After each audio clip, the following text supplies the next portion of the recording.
After a long layoff, we are officially back with another edition of the Louisiana Lunch Hour podcast. Welcome back. Been a little bit of a delay, admittedly. Been very busy behind the scenes with Mardi Gras season and everything else going on in the world. It felt like we needed to take a little bit of a break after football season officially wrapped up.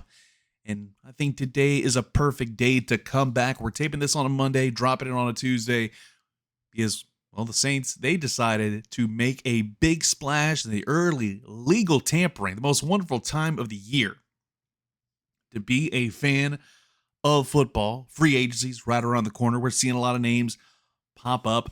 And without a doubt, the one that is showing up the most amongst Saints fans has to be the signing of Jennings, Louisiana native Travis Etienne coming back home after many years away. You got to realize this man was over at Clemson back in the mid-2010s, then drafted over to the Jacksonville Jaguars. Now he's back home in the state of Louisiana. He wanted to come back home, which is always a great thing to see. And the fact that he's a former first-round pick, the guy was really solid over at Clemson. And he turned around, had a pretty decent career so far with the Jacksonville Jaguars. Last year had 1,100 yards rushing, 200 yards receiving, so just about a grand total of 1,300 yards of total offense. You gotta love that kind of stuff. And obviously last season had a nice little postseason game, 67 yards off of 10 carries. So you know that you have an absolute dog in the backfield now. But there is going to be a lot of conversations to be had over the next several weeks, maybe even months, when it comes to the New Orleans Saints and their running back room as it stands right here, right now. Because if you look at what the Saints running back room looks like heading into 2026 with the signing of Travis Etienne, you've got Kendre Miller and Devin Neal. Right here, right now, Alvin Kamara is still in there. In my heart of hearts, I wouldn't be surprised if Alvin Kamara is still going to be the RB1 while Travis becomes the RB2. What do Kendre Miller, Devin Neal, how do they make an impact in this room? And obviously, the contract situation regarding Alvin Kamara is going to be something that we're going to be watching because there is a restructured contract that's going to allow him to potentially have an out. That's going to be the thing we are going to be looking at. And that was a big reason why the Saints were able to get under the salary cap to get a guy like Travis Etienne to sign to a 4-year contract because of the stuff that they were able to kind of move around. Kamara has expressed his desire to remain in New Orleans. It even has hinted that he would retire before playing elsewhere. But obviously this financial investment in Etienne shows that they're no longer wanting him to be the workhorse out of the backfield. Catherine Terrell wound up saying the trade chatter last year. He said, if I was a GM, I guess I would go to the player and be like, hey, we're trading you just so you know. So if Mickey Loomis comes downstairs and says that, then I'm going to drink a pina colada somewhere. Nothing but respect for that. But again, when you think about Alvin Kamara, he is, number one, 30 years old. He's been in the league nearly 10 years. It'll be his 9th season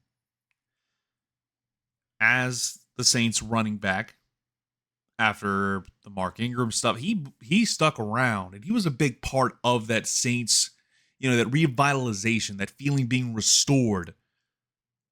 Because those mid-2010s, 2014, 2015, 2016, those are some dire straits. And then Alvin Kamara comes in as a 3rd-round draft pick, probably one of the best draft picks that has been made under the Mickey Loomis era. Again, blind squirrel finds a nut every now and again, but he found a big one with that guy.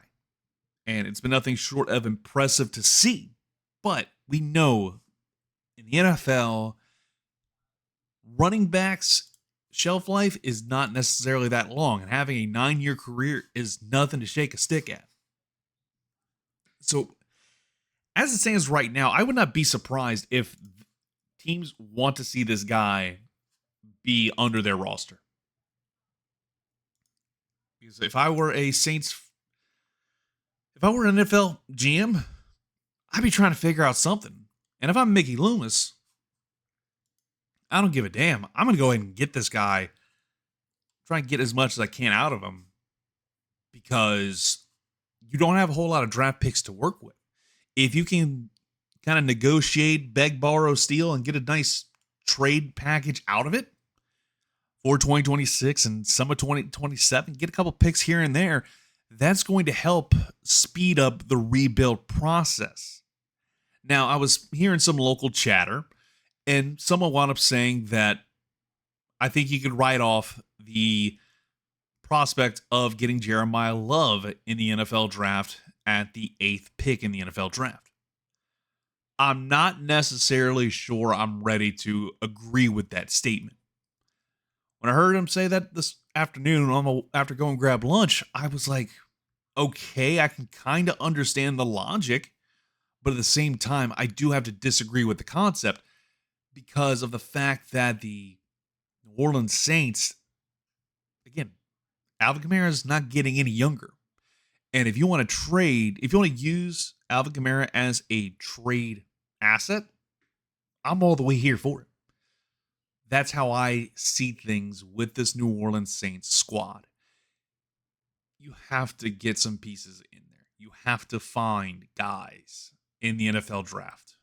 And if that means giving up AK-41 to go get some picks later on in this year's draft and start to rebuild your defense, because while everybody's super excited about getting Travis Etienne, another dog, another offensive weapon for Tyler Shuck in year number 2, your defense, which was the highlight of this season, besides Tyler Shuck's performance, obviously, I think the defense kept you in a lot of ball games. Cam Jordan, more likely than not, he's out the door. Lante Taylor has more or less signed a deal. Same with Demario Davis going back to the New York Jets. Wasn't chasing a ring, just chasing that dollar bill, y'all, which I think we can all respect. Also, I think it's kind of neat. Almost 10 years after leaving the franchise in New York, he's back, probably going to finish out his career there and call it a day. Respect to him, a stand-up guy if there ever was one in the league. The offensive is getting better, but the defense is going to take a step back with some of those key cogs exiting stage left. So I think there's a lot of intrigue and there's a lot of question marks on the defensive side of the football. I think everybody's excited because of the fact that this offense is getting better, which is a good thing. I'm not going to hate the idea of upgrading your offense, but you have to step your game up if you are the New Orleans Saints on the defense. You have to step your game up with the NFL draft. And I was seeing the latest mock drafts from ESPN, and they actually wound up having the New Orleans Saints not drafting a running back at all with the 8th pick. This is coming a couple hours ago, saying that the Saints were going to go with Sonny Styles out of Ohio State, which would fall in lockstep with what the Saints have done over the last decade, and that is ogle all over players from the Ohio State University. That was definitely a big trend for the Saints during the Sean Payton era. Chris Olave, Michael Thomas, Marshawn Lattimore, the list goes on and on. But this is a different team. I feel like Kellen Moore, he wants to get another dog on the offensive front if he can. The mock draft, for what it's worth, does have the Washington Commanders taking the Notre Dame running back that everybody's talking about. But at the same time, the Washington Commanders want to add something to their running back room, which was less than favorable.